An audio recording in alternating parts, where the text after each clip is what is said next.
So we have finally reached the end of the tunnel. We have found out who is in the Citadel, and everybody was pretty much right. This is the Nature Girl 30 here, y'all, and excuse my raspy voice because number one, my allergies are killing me, and number two, I am doing this very early in the morning because I couldn't sleep. So shoot, I decided to actually watch the season finale of Loki. And I have given Loki a hard time, mainly because it has been a very confusing series, very hard to pick up, very difficult to find out what the hell was going on. And especially what was going on with Sylvie, who she is and why do I care, because I still don't care about her character, because they didn't bother to explain anything about her. And of course, every woman on the show had to be hardcore, whatever. But at the end of the day, I have to say that the finale wasn't anything new.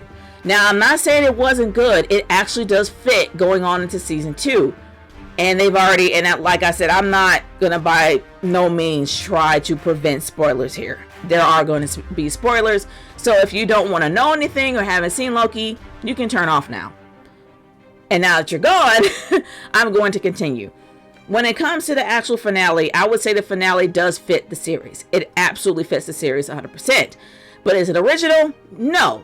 Because let's be real here. Loki itself probably took four series and just meshed them into one. One major one being Doctor Who, and the other major one when it comes to the finale, Planet of the Apes. They have already done Planet of the Apes. This was the Planet of the Apes finale, and I don't mean the reboot. I mean the original Planet of the Apes movie that had Charlton Heston in it. This was the twist for Planet of the Apes. This was not original at all. So for those that think this is original, it isn't. It really is not. But it doesn't make it bad. It makes sense for this whole series to have a Planet of the Apes style of twist, since you're gonna have a ton of timelines stretching out into the multiverse. It makes sense.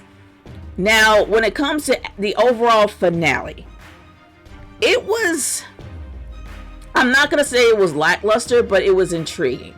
But everybody and their mom knew it was Kang. Everyone knew it was going to be Kang. It's gotta be Kang. It's gotta be. I'm sorry, I had to do a wrestling reference there.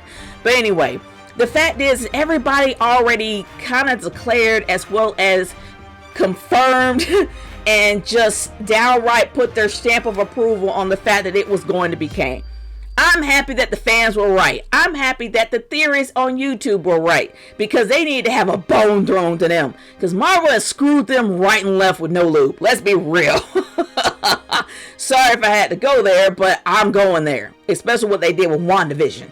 But anyway, the fact is that I'm happy that everybody's been thrown a bone. But this happens to be He Who Remains, a variant of Kang. And the reason why Kang actually created the single timeline was to protect himself and everybody in it from himself. So he was his own worst enemy, which I think was the overall premise of this entire series. You are your own worst enemy, seeing how that Sylvie actually portrayed Loki in the very end. Now, the entire love story that was between those two was disgusting and very cringeworthy throughout the whole series. And I am not surprised, but also surprised that people online are shipping them. And it's to the point where anybody will ship anybody these days, even if it's a version of yourself. As narcissistic as that is, and as well as that fits Loki's overall personality, it's disgusting. It's disgusting and it's cringeworthy. And the fact that they were kissing was gross. And it was a point to where I had to turn my head from the screen because it was disgusting all the way through. But you have, okay, when a villain allows you to come into their lair with absolutely no opposition whatsoever, nobody coming to attack them, nobody coming to kill them, he allows you in, takes you to his office, and explains the entire scenario. Usually when that happens, it's not a trap. And people can think psychologically that it could be a trap, but you're a Loki. If you're a Loki, you know every trick of the trade, every joke in the book, every scheme that you have ever created. You are a trickster. That is your existence. That is who you are. You create chaos. You're from chaos. That's who you are. And you are going to eventually be who you are. Now, the one thing they try to do is they try to change that with the original Loki that we have known and loved with Tom Hiddleston. But with Sophie DiMartino, they try to create a very carnal, very sadistic version of him that didn't see any logic, that all that Loki saw was death. Even though she was trying to portray Kang's variant as a villain, I really did like the fact that she was talked down. The fact that Kang kind of called her a hypocrite and a murderer because she did a lot of bad things to get here, I was like, thank you. It is about time that Sylvie got talked down. It's about time that Sylvie got put in her place. I'm sorry, she really needed to, because there was no heroes in the room. None. And that's the one thing that I love about stories like that. When you have nobody that's the hero, and even though Sylvie was built up to be one, she wasn't one at the very end, which satisfied me greatly, because I am tired of women being put on these positions where they do the most heinous of heinous things, but they're being treated as a hero when they are really both a hero and a villain, depending on what they see in their mind. They're a hero, but what they did was villainy. And the fact that you had Kang that was able to literally put her in her place for that made me so happy. It satisfied. It was very satisfying to see her being talked down, because I do not like Sylvie's character whatsoever. Because not only was she not explained in why she ended up becoming part of a Nexus event, why she was taken from her home, never really explained. She practically killed a whole bunch of time cops to get where she was. Never really explained why she was that nexus point and why she was important.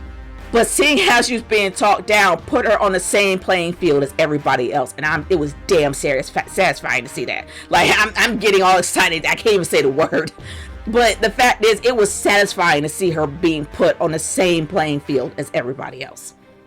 But the one thing I'll say about Loki is that Loki has already had his arc. He had a very satisfying arc. Was he a little bit watered down here? Yes. But he happens to be the brains to her so-called brawn.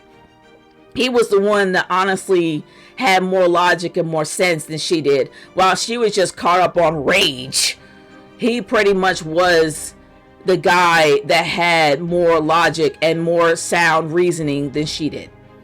So she really wasn't the smartest. They both were. And that's what I like about that.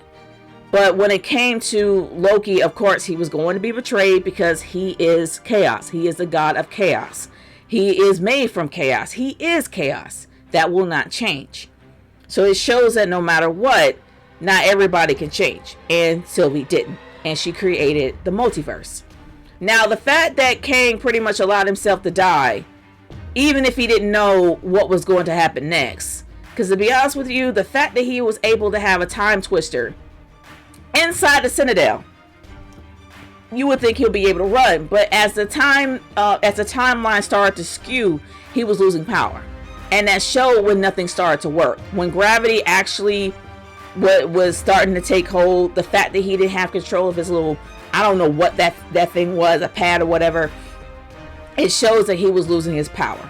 But the fact that he allowed himself to die, he still knew what was going to be next. Now, when he said, see you later or see you soon, it pretty much insinuated that what Sylvie did was a time loop. That something had to fill that void. The fact that she killed that version of Kang, another version was going to take its place. And it was going to be different than the next. And we kind of saw in the finale that there was only one Kang in the middle in a statue of the TVA. Not the timekeepers, but one Kang. Now, it also shows that we have seen this before. It's going to come around full circle. It's going to be a 360-degree turn in season 2. The reason why I say that is because we have already seen a lot of Easter eggs about the Kang building that was actually in the void. We saw that already. We saw a whole bunch of versions and related to Kang, a whole bunch of buildings and things related to Kang that was already in the void. So it shows that they've already pruned it and they've already won, which means that it's going to go around full circle until the loop is filled up or until everything goes back to how it was. Now, nothing can come in and out of the void. Now, Ravonna Renslayer has already explained that nothing can come in and out of the void. But yes, of course, you had Mobius that did with his with her time pack. But the thing is that if you've already seen the creations that Kang had with the Sphinx that didn't have a nose taken off, that had his image on there, then you also had Kang's building. It's been done before, which means that we're probably going to have another version in the void again. Now, I'm only going by the context of the entire series. I am not in any way, shape, or form trying to create my own theory out of thin air, like a lot of these YouTubers, as well as a lot of these shows and a lot of these fans have done. I'm only going to go by the context of the entire show. And that's kind of what I see.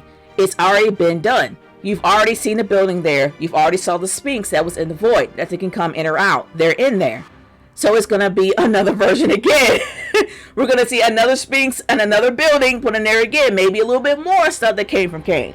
Kang's stuff was pruned. It was universally pruned throughout. So it shows that Kang is not going to conquer all, that he is going to lose. But we have to see how they get there. So everything's going to go into, maybe it's going to go 180, but then somewhat go 360. So I think it's going to, in a way, I think it's going to come back to where it started. Since it's kind of like a time show, kind of like Doctor Who, but in a strange way it's not. I think it's going to come back to where it started. And I think that's how it's going to end. But that's just my own theory on that. But as for the finale itself, the finale itself was fitting. It wasn't original. It was actually taken from the finale or the ending of the Planet of the Apes, the original one. So it wasn't anything original, but it makes sense. It fits the series. But do I still think the series is great overall because the ending was good? No, it was not, by no means. This series was incredibly confusing, very hard to follow. A lot of important answers that really weren't mentioned, especially the important answer, why were Lokis being pruned? Why were only Lokis being pruned? Now, people can come up with their own reasoning and theory behind it, but since they didn't explain it, they're either not going to, which is Marvel's MO, or they're going to give you a half-assed answer, which is what I'm expecting. But to be honest with you, the fact that Sylvie was being built up to being someone that really wasn't all that important, only to be on the same playing field as everybody else, was pointless. And the overall love story was disgusting, but the ending was fitting. So if I really had to give it a star rating, I honestly would have to give it 3 stars, because the ending kind of brought it back up to 3. It was at a 2 at best, and there were times I wanted to drop it to a 1 because I really gave this series a lot of flack. But I have to give it 3 stars because the ending kind of fits. And now that Loki is in a timeline that's unknown to him, that nobody really knows who he is and who he's supposed to be, honestly, it's very intriguing. So they already explained that there's going to be a season 2. The season 2 probably is not going to come out to next year because it has to link up with the Multiverse of Madness. This isn't going to be like anything you see on TV, where you have to wait like 6 months and then they come up with season 2 or season 3. This is something that's going to expand until next year because it has to link up with Doctor Strange.